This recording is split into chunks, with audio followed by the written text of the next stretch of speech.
had a credo in life, which was look for the good in others. And he exemplified that in his interactions with people every day. When I was a kid, on Saturdays, my father would bring me down for a haircut at the Arcade Barbershop, which is where that Kangaroo repair shop is today, while he went across the street to Andreessen's for a beer or two, and I was instructed to wait outside until he returned with Henry. So I would join with the other kids whose parents had dropped them off while they went shopping in town or running errands. And we'd watch Henry shine shoes and chat with his customers, give commentary to the baseball game, which was always on the radio at the time, and greet others. And that was what was most impressive to me, was his interactions with people on the street.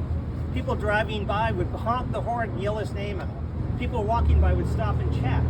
And then what amazed me always was that Henry knew everybody's name, and not only their name, he knew the names of all their family members. He had known my father since he was a boy my age, when Henry had his first stand in front of this building, where Central Market is right now, in the 1930s. And he knew my grandmother, who attended morning mass every weekday at St. Vincent's. And sitting in the pew beside her every day was Henry Chenault. And now that image of Henry in church praying every morning gives me a different perspective on that credo, look for the good in others. None of us at the time understood the trials and tribulations Henry had gone through as a young man, a member of the U.S. Army during World War I, stationed with the Buffalo Soldiers in Houston, Texas, when they were attacked by racists, including the police department of the city. And in rising to defend themselves, they found themselves involved in a very deadly conflict, which ended badly for them.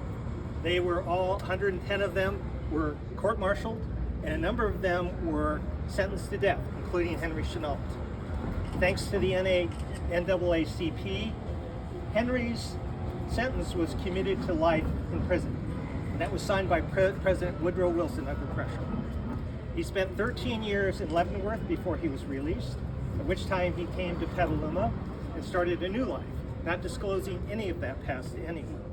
And it wasn't until 2 years ago the Army finally looked back into that case, determined they were wrongfully convicted, and exonerated all of them and gave them honorable discharges.